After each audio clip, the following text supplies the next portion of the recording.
बात तो तुम्हारी सही है। तुम में है तो वो बात एकदम मर्दाना। तो आ जाओ ना, इंतजार किस बात का। नमस्कार, मैं हूं रानी चैटर्जी और आप लोगों का स्वागत करती हूं क्राइम चक्र के नए एपिसोड में नई कहानी के साथ।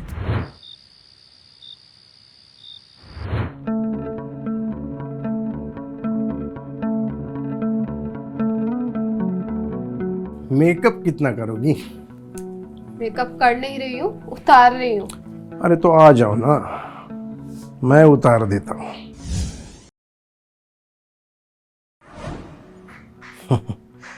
वैसे भी सब कुछ उतारना ही तो है। थोड़ा तो सब्र करो। हमेशा ही तुम इतने एक्साइटेड रहते हो, इस उम्र में भी। अरे उम्र का क्या है, आज भी मैं तुम्हें जो खुशी देता हूँ वो जवान लड़के भी नहीं देते।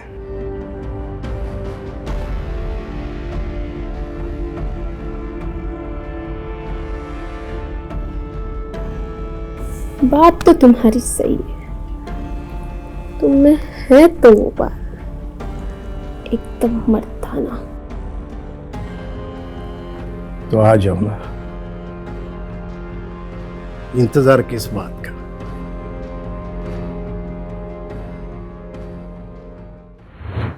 मर्द हमेशा वो नहीं होता जो प्यार को सिर्फ अपनी मर्दाना ताकत से तौले, पर आज के समाज में ये धारणा बहुत आम हो गई है कि बिस्तर पर मर्दाना व्यवहार ही एक पुरुष की पहचान है। इसमें अकेले मर्द की कोई गलती नहीं है।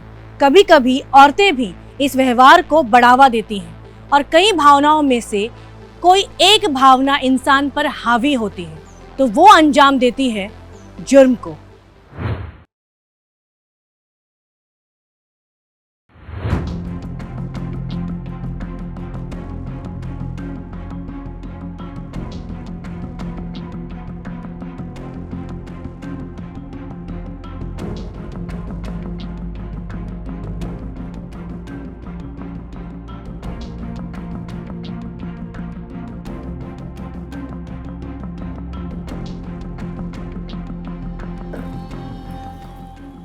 तुम डर गई तुम? ऐसे कोई चोरों की तरह घर में घुसता है क्या?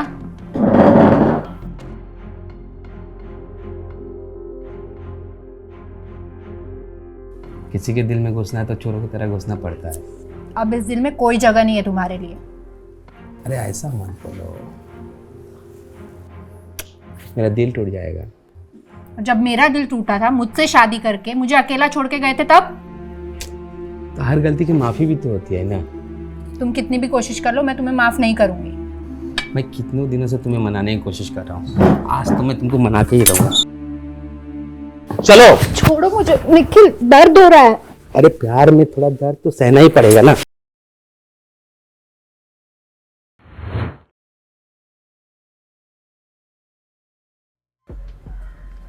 पढ़ाई वढ़ाई कैसे चल रही है? ठीक है, पर अब मेरा पढ़ाई करने का बिल्कुल मन नहीं करता। क्यों? बस ऐसे ऐसे ही? ऐसे ही का क्या मतलब है? हम तुम्हारी पढ़ाई के लिए इतना पैसा खर्च करते हैं और तुम पढ़ना नहीं चाहते? बस यही बात। पैसा खर्च करते हैं, पैसा खर्च करते हैं। सिर्फ पैसा खर्च करने से सब कुछ नहीं होता पापा। आप और मम्मी जब देखो मुझे डांटते रहते हो। अरे लेकिन तुम्हारी भलाई के लिए डांटते ना हम। उल्टा सीधा बोलने से किसका भला? मैं सोचता हूं आप लोग मुझसे प्यार करें, मन तो करता ना कि घर छोड़ के भाग जाओ। पागलों जैसी बातें मत कर। पापा, मैं आप लोगों से इतना प्यार करता हूं, आप लोग मुझसे बिल्कुल प्यार नहीं करते। ऐसी बात नहीं है बेटा। एक तो आप कभी घर आते हो, कभी बाहर रुक जाते हो। आप जब नहीं होते तो मम्मी मुझे कितना डांटती है आपको पता है? नहीं पापा, आप पहले प्रॉमिस करो कि आप रोज जल्दी घर आओगे, मुझे और मम्मा को टाइम दोगे। ठीक है। तेरी मम्मी को मायके से आने दो, उसके बाद रोज मैं तुम दोनों के लिए टाइम निकालूंगा। ठीक है? ठीक है पापा।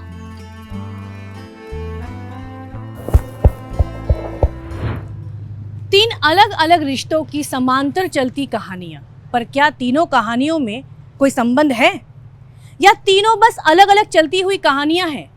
ये तीनों कहानियों का तार आपस में जुड़ना तब शुरू हुए जब प्रेम कुछ दिनों से अपने घर नहीं पहुंचा और ये उसके बेटे मयूर को लगा ये बात पुलिस स्टेशन में बतानी चाहिए, तो वो अपने चाचा निखिल के साथ पुलिस स्टेशन गया। सर, हमें एक कंप्लेन लिखवानी है। हाँ जी बताइए। मयूर के पिताजी, मेरा चचेरे भाई साहब, प्रेम भाई साहब, कई दिनों से घर नहीं आए। आपने उनको फ़ोन ट्राई किया? सर मैंने कई बार फोन ट्राई किया पर पापा का कॉल ही नहीं लग रहा। और आपकी मम्मी? मम्मी तो गांव गई थी, नाना नानी के पास। वहां गांव के घर में फोन नहीं है और मम्मी का फोन का नेटवर्क नहीं लग रहा। मैंने पड़ोस के घर में कॉल किया था पर पता चला कि वो लोग वहां भी नहीं है। मतलब वो भी मिसिंग है? नहीं सर, शायद वो किसी रिश्तेदार के घर में शादी थी, वहाँ गए होंगे। आपके फादर का पूरा नाम क्या है? मिस्टर प्रेम शर्मा। कोई उनकी फोटो है आपके पास? हाँ है ना।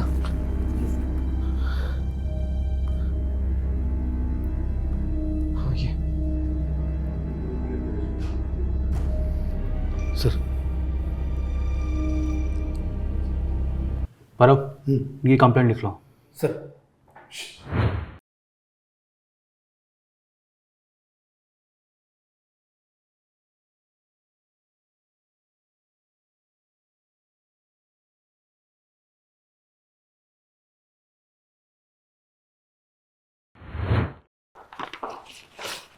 सर,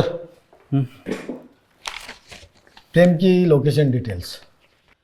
प्रेम का फ़ोन घर से बाहर निकलने के बाद बंद हुआ था, फिर थोड़े टाइम बाद शहर से बाहर जाने के बाद उसका फ़ोन चालू हुआ, फिर थोड़े टाइम में बंद हुआ।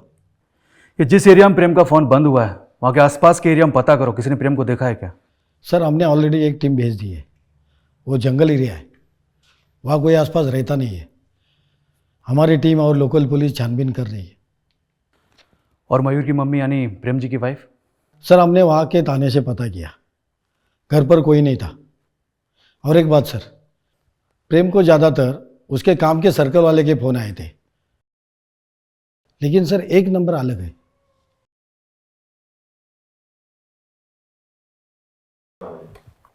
हेलो, क्या? हम अभी आते हैं, चलो जल्दी, हॉस्पिटल से फ़ोन था। पुलिस को सूचना मिली कि प्रेम की डेड बॉडी शहर से दूर जंगल में पाई गई है। प्रेम को बेरहमी से कत्ल करके शहर से दूर जंगल के बीच फेंक दिया गया था। पर आखिरकार क्या वजह हो सकती है कि प्रेम की बॉडी पे बहुत से चाकुओं से गोंदने के निशान पाए गए? पुलिस ने बॉडी को तुरंत पोस्टमार्टम के लिए भेज दिया। बॉडी को जंगल में पड़े पड़े कुछ दिन हो गए थे तो डेड बॉडी सड़ना शुरू हो गई थी। सर हम पता कर रहे हैं। Okay sir. सर प्रेम को बेरहमी से मारा गया, चाकू से बहुत बार वार भी किए। मुझे लगता है सर उसकी मौत ऑन द स्पॉट हुई होगी। उसके बाद बॉडी को जंगल में डंप किया गया। ये बॉडी जहाँ से बरामद हुई उसके आसपास कोई मर्डर वेपन मिला? नहीं सर, पर वहाँ से सर जूते के निशान मिले। ये जूते के निशान की रिपोर्ट मंगवाओ और कोई देखो सुराग मिलता है क्या। सर और एक दूसरी बात, प्रेम के शर्ट के कॉलर पे लड़की के बाल मिले। मैंने वो फॉरेंसिक के लिए भेज दिए, रिपोर्ट आती होगी। पर अब ये प्रेम की बीवी और उनके मायके वालों की कोई खबर? अब तक नहीं सर। प्रेम को उसकी बीवी और उसके ससुराल वालों के साथ कैसे रिलेशन है इसका पता लगाना होगा। कहाँ है मेरे पापा? क्या हुआ मेरे पापा को? मुझे मेरे पापा से मिलना है। इनको संभालिए प्लीज। क्या हुआ? शांत हो जाओ भाई साहब, आप इस दुनिया में नहीं रहे। नहीं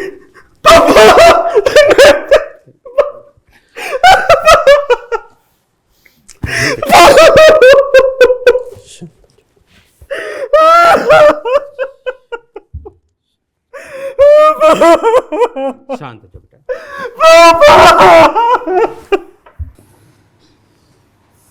देखिए आप दोनों को हमारे साथ पुलिस स्टेशन चलना होगा। आपसे थोड़ी पूछताछ करनी है। जी सर।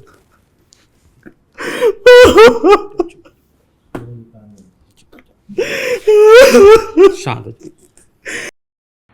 आपके पापा की किसी से कोई दुश्मनी?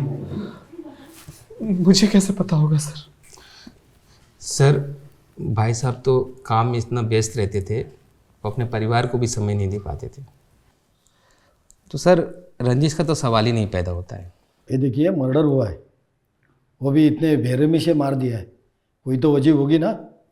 और वो हम पता लगा के रहेंगे। आप हमें ये बताइए कि प्रेम की उनकी बीवी और ससुराल वालों के साथ कैसे संबंध थे?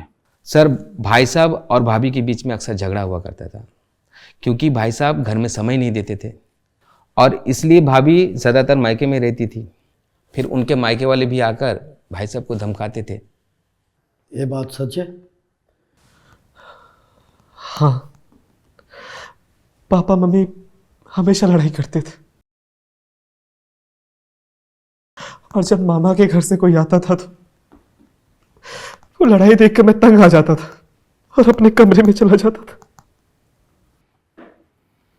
ठीक है, फिलहाल आप लोग जा सकते हैं। अगर कोई सुराग मिलेगा तो आपको इन्फॉर्म करेंगे। चलो।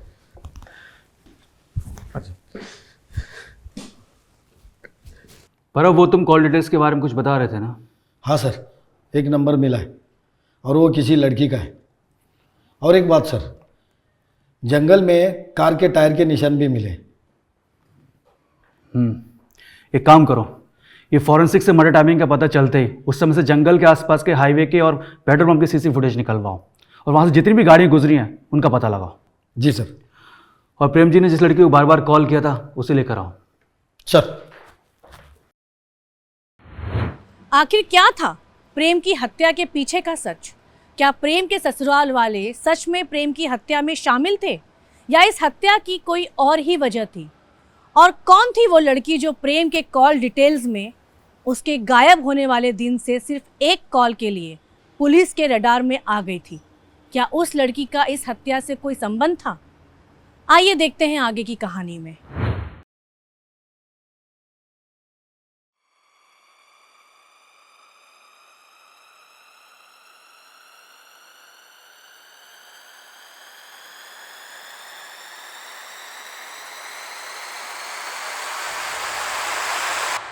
आप? हाँ, मैं प्रेम के बारे में सुना तो सोचा कि तुम अकेले होगे तो तुमसे मिलने आ गई। आप अंदर कैसे आए? इस घर की एक चाबी मेरे पास भी है, प्रेम ने मुझे दी थी। तुम्हें तो पता ही है ना कि प्रेम और मैं बहुत अच्छे दोस्त थे। हाँ हाँ, मुझे मालूम है। मैंने सोचा कि तुम्हें सहारे की ज़रूरत होगी तो इसलिए सहारा देने आ गई।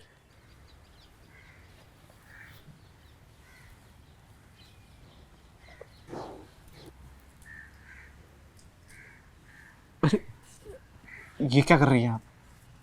मुझे ये सब अच्छा नहीं लगता।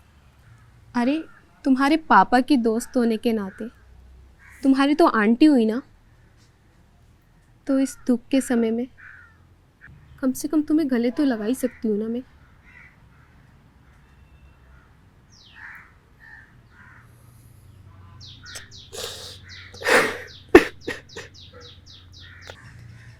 तुम्हारे पापा बहुत अच्छे इंसान थे। नहीं,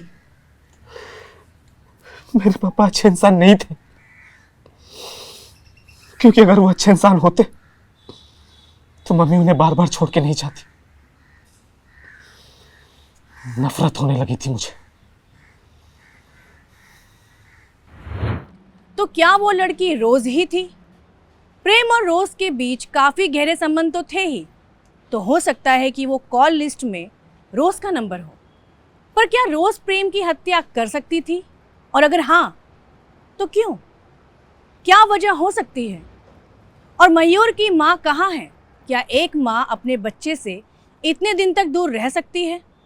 और मयूर की आंखों में अपने पिता के लिए इतनी नफरत, क्या एक बेटे की नफरत भी पिता की जान ले सकती है? जिस प्रकार के समाज में हम जी रहे हैं, अपराध की कोई भी वजह हो सकती है, किसी भी अपराधी के चेहरे पे नहीं लिखा होता कि वो अपराधी है। सर,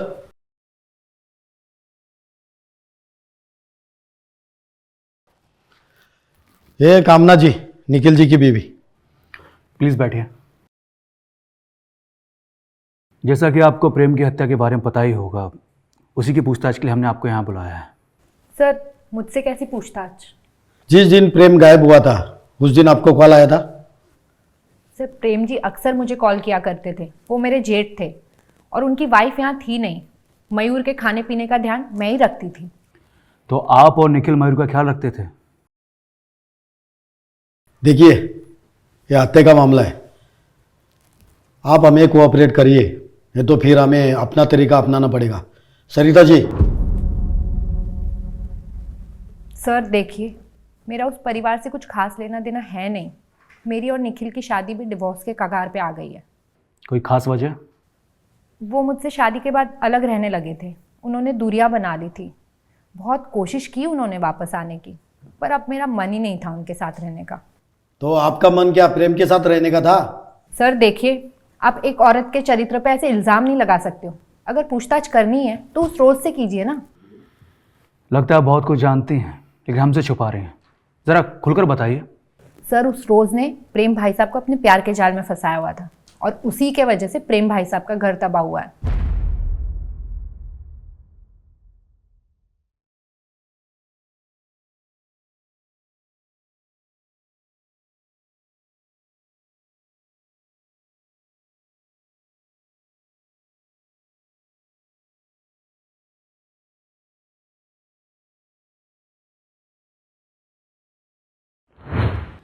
ऐसी क्या बात थी जो कामना जानती थी और पुलिस को बताने में उसने इतना समय लगा दिया?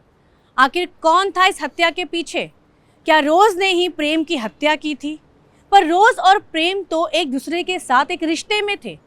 क्या इस रिश्ते के पीछे का कोई और भी सच था? पुलिस ने रोज़ को पूछताछ के लिए बुलाया और साथ ही पुलिस को जंगल के एरिया के पास का सीसीटीवी फुटेज भी बरामद हुआ, जिसमें पुलिस को कातिल की एक झलक मिली और ये झलक काफ़ी थी सारी कहानी को सामने लाने के लिए। पर पुलिस को इस हत्या में शामिल हर एक कातिल तक पहुंचना था, क्योंकि इस हत्या के बाद हर एक इंसान पुलिस को बस गुमराह ही कर रहा था। आइए देखते हैं आखिर क्या है इस हत्या के पीछे की वजह।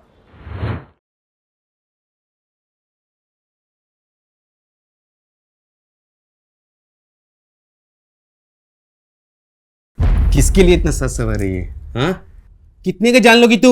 दूर रहो मुझसे। मैं दूर रहूं?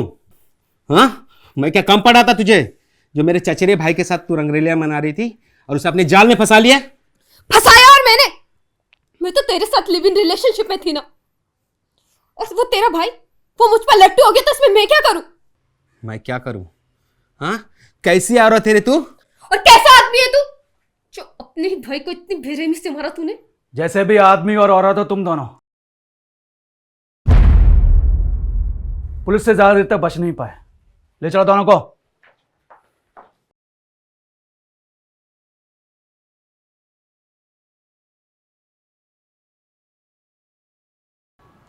प्रेम की हत्या के पीछे रोज और निखिल का हाथ था। कामना के बयान से पुलिस को यह पता चला कि निखिल और रोज लिव इन रिलेशनशिप में रह रहे थे और इसी वजह से कामना का निखिल से रिश्ता टूट गया था। पर जब निखिल और रोज एक साथ थे तो प्रेम के साथ संबंध रखना क्या सही था? इस हवस के लव ट्रायंगल ने न जाने कितनी जिंदगियां बर्बाद कर दी। आइए देखते हैं आखिर कत्ल कैसे हुआ। हमें जहां से प्रेम की बॉडी मिली थी वहीं के पास के सीसीटीवी फुटेज में तेरा फेस रिवील हो गया। अब तेरे लिए अच्छा होगा कि तू कन्फेस कर ले। बोल, सच क्या है? सर, मैं और रोज लिविंग में रहते थे और प्रेम भाई साहब है ना, एक दिन मैंने उनको पकड़ लिया रोज के साथ में हम बिस्तर होते हुए।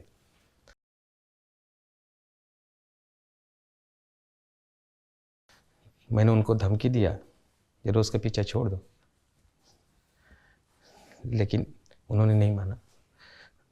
फिर मैं मयूर के साथ मिलकर, प्रेम भाई के बेटे मयूर, प्लान बनाया। तेरी और तेरी माँ की ज़िंदगी बर्बाद कर दिए तेरे पापा ने।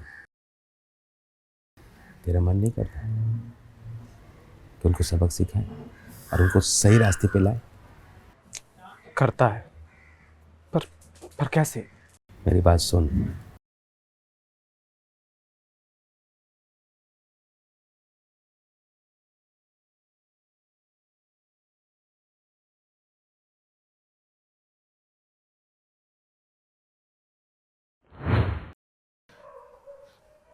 सर एक दिन की बात है, मैं और मयूर मिलकर रोज़ के घर गए।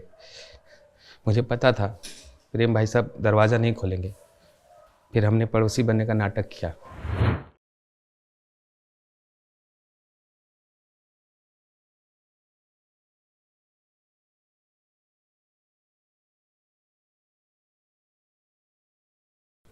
अरे रुको मैं देखती हूँ कौन है। आ रही हूँ, रुकिए। पता नहीं कौन आ गया इस वक्त। कौन है इस वक्त? अरे पता नहीं इस टाइम कौन आ गया। कौन है? मैडम जी मैं आपका पड़ोसी हूँ।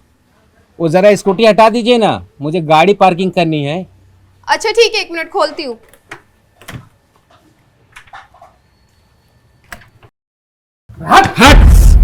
अरे रुकिए 1 मिनट, कहाँ जा रहे हैं? अरे रुकिए तो, अरे सुनिए, अरे रुको ना। निखिल, मयूर, अरे रुको। निखिल, आप ये क्या कर रहे हो? अरे छोड़ो उसको।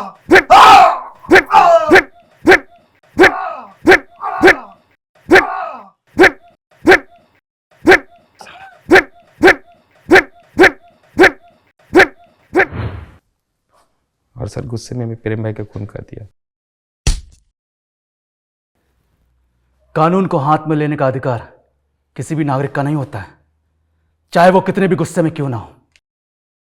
अब तुम और मयूर खून के इल्जाम में जेल में सड़ोगे, और तुम इस गुनाह को छुपाने के लिए।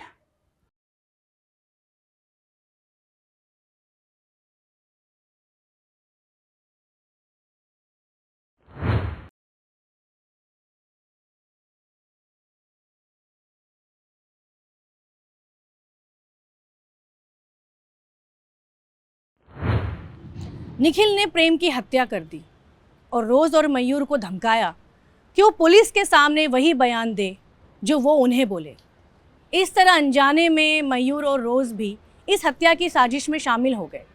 अगर उन दोनों ने वहाँ थोड़ी समझदारी दिखा के निखिल को रोक लिया होता तो कई जिंदगियां बर्बाद होने से बच जाती।